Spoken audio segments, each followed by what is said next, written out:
I dwell on the past a lot. I like to think about the past for some reason, and I couldn't really tell you why. I do it a lot. I mean, I write songs about the past too. I really do like writing songs and talking about the past as well. So I kind of wanted to tell you the story of my first girlfriend. Um, I just kind of thought about it, and I kind of want to talk about it in this YouTube video. So basically, this story was back to 2022. I had just moved from Wisconsin back to Alabama, and at this point, I was just tired of moving and quite tired of having to go to new schools all the time. This is my fourth time moving, and it was such a big move all the way across the country. Kind of sucked. And this was my first starting year of high school as well, and I kind of thought it would be like in the movies, like whenever, like the new kid is the weird one who gets bullied and his lunch money taken, and he's just like on his villain arc from that point on. Except for the villain arc would have been me crying at home. But I was not prepared for it whatsoever. And I just want to say, if you're going into high school this year, it is most likely not going to be like that. For me, it was actually very chill. I mean, my first day, I met someone, and through him, I sat at a certain lunch table with the popular people, and then I eventually learned that, um, I was like cool with these people. I was eventually cool with everyone, and through this friend, I met a certain girl. I won't name her, but we're gonna call her A. And A is the girlfriend in the story. But at this time, I honestly didn't think too much about her, and I didn't really think about going after or trying to date somebody. I had never had a girlfriend before, so it wasn't really on my mind. You know what I mean? So it wasn't really a thought to me.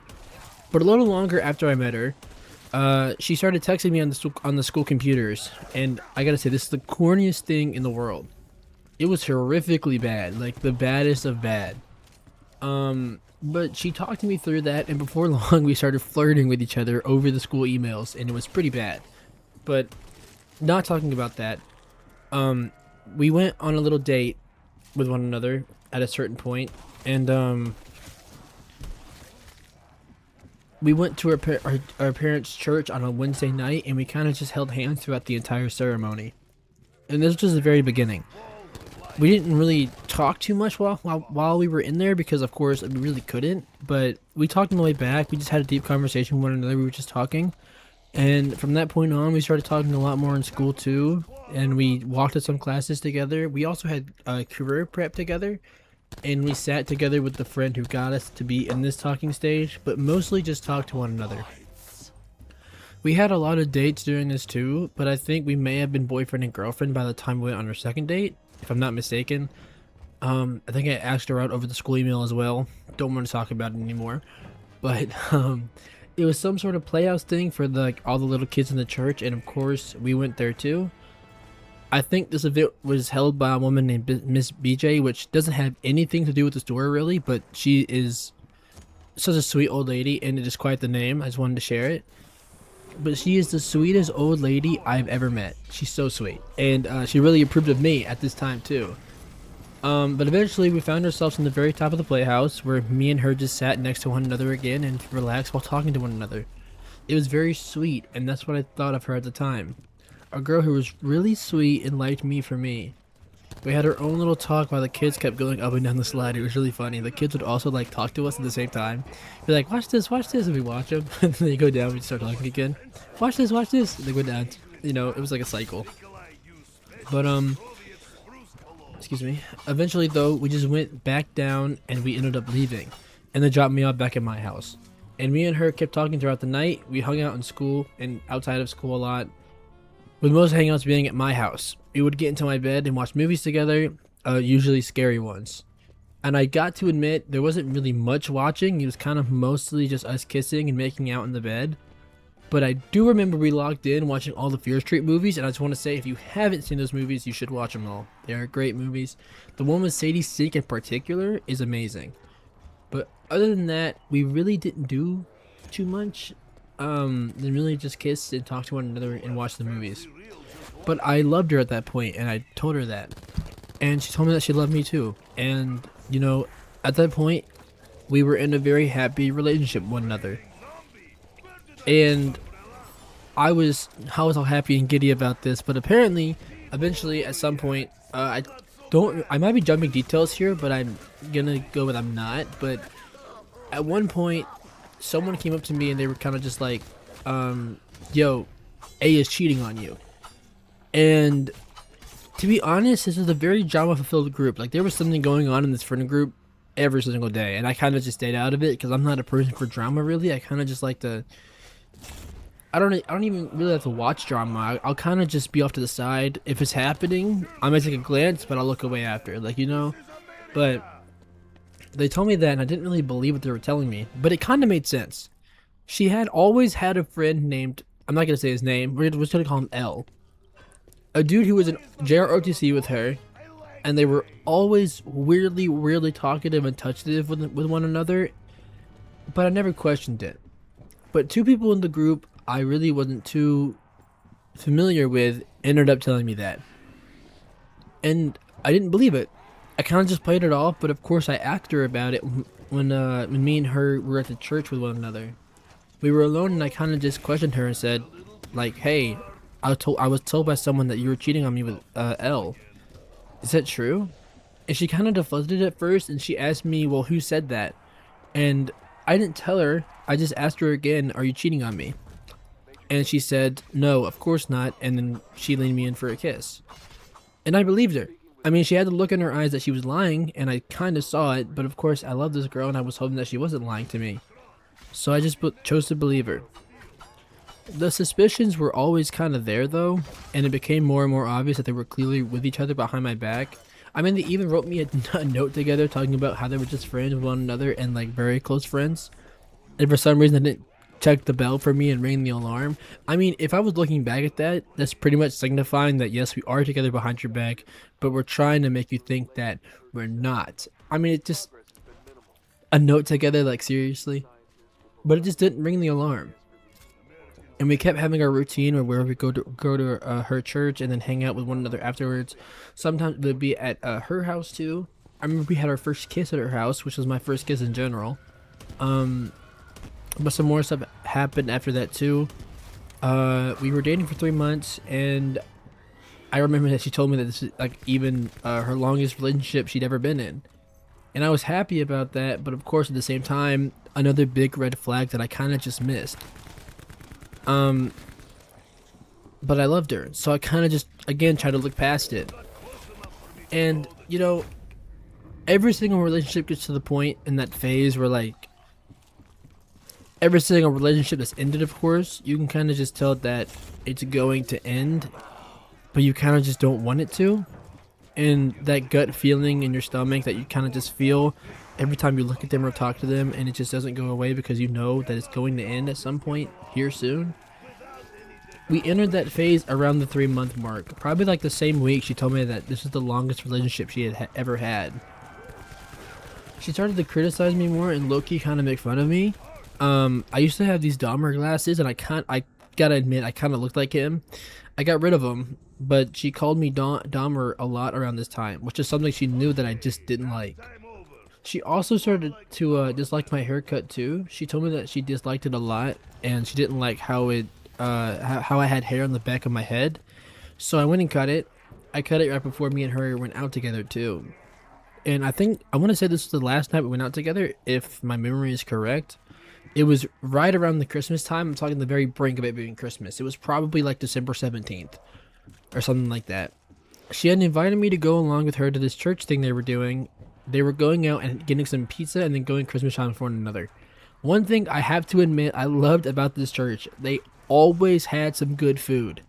That night it was pizza, of course, but there was another night we were watching Christmas movies with Taco Bell, like I think the week before that, and it was so amazing. And then they played a Jesus movie with some food that they had made, like ham turkey. Oh my gosh, it was amazing. That food, I was tearing it down. I was chowing down on that food. Especially the Taco Bell night. I think I had like 8 tacos, not even kidding. No joke. And it was free too for me, so like I was having a jolly old time. But yeah, that night we were out shopping for one another. Everyone was shopping for everyone else, and I was kind of just there. And she told me that like the reason she brought me along is because LJ is a city boy, so I kind of just thought that you would help me shop for him because he's a good friend. And I kind of just, I don't remember how I felt, but I do think that sentence kind of crushed me a little bit. I could kind of tell it was over at that point, and I remember just slowly walking out the mall door while she was walking to the truck. Maybe when like jogging to the truck, and I was kind of just I was walking, but my heart was broken. I mean, eventually I got back to my house, and the details from here till we broke up were foggy. But I'm pretty sure that night I was pretty upset. I may have cried, maybe. But I want to say she was half-ass texting me, and when I would call, she would like never answer. So he kind of just texted. But the next day at school, she came up to me and told me that we were breaking up in front of everyone that we knew. I'm talking the whole friend group, even the people that told me that she was cheating on me, with someone else. And I was crushed. I mean, I didn't really know what to make of the situation at the time. I tried and tried and tried to make her keep liking me and wanting me, but in the end she didn't. And it kind of hurt knowing that, you know, I did everything I could and I was just me till the very end, but apparently it just wasn't enough. I do remember though, I was walking out with one of our mutual friends, and I didn't really know her at the time, but it was C who was telling me about her and L again while we were walking out the door. She handed me a letter of evidence even, and it was clear that they were together behind my back. And of course, I was very upset about it. But I know Elle and her broke up shortly after that. I think maybe like the same day that we broke up. And then she kind of just started flirting with everyone around me, but like only whenever she was around me. It actually really crushed me. Watching this girl I built like a beautiful painting of, like in my head, kind of just get drenched and washed away and see her for her true colors. And it was a really weird phase where like it wasn't really the fact that we had ended, but it was more the fact that she wasn't really who I thought she was. And I didn't actually see her for who she truly was. I thought she was a sweet girl at first, but then she showed me the real her, and that she had apparently done this with a lot of people, and I just didn't know about it. She even hit me with the "no one has ever treated me this well before," which is another big red sign. But after I think 2 days, it truly hit me that she had cheated on me, and suddenly I really just wasn't sad anymore. To be honest with you, I was actually kind of glad. It showed me that she never really even really cared about me, but also the fact that it just shouldn't matter to me whatsoever. Especially because she was cheating on me probably like 90% of the time of our time together. I wasn't happy, nor was I upset. I was really just, you know, okay, and I had accepted the situation for what it was. That she was a liar and a cheater, and that she didn't really care too much for me. And I was actually pretty much okay with that. I feel like it was better than her, you know, her just breaking up with me and, you know, me just being sad because I wasn't enough for her, when truly I just don't think that she truly cared too much for me, you know? And that kind of is sad to say out loud, now that I'm like thinking about it, but at the same time I would much rather, you know, that happen than it be like a, you know, my first relationship and her just break up with me because she doesn't think I'm enough. You know what I mean? I don't know. Maybe it's just closure talking, but yeah. And for me, that is pretty good closure, and it's something I don't have to worry about, and I wasn't worrying about while I was out and about during my Christmas break or something. It was actually okay with me. I think past that point, we didn't really talk anymore. Obviously, clearly. I'm like 90% sure I avoided her too at like any chance I could. There was sometimes we would talk to each other, but it wasn't like very often. She actually followed me on Instagram earlier this year, and I literally hadn't talked to her in like a solid good like 8 months. 8 months. I would say that like 3 years. I don't know where 8 months came from. But 3 years I haven't talked to her, and she added me on Instagram, and of course I didn't follow her back because like why would I do that? But yeah. But I just wanted to tell that story today. It was kind of on my mind, and I kind of just wanted to share it with y'all. If y'all want to share y'all's first experience with a girlfriend, or like something bad that happened with a girlfriend, please feel free to share in the comment section below, or make your own video and send it to me and I'll watch it, of course.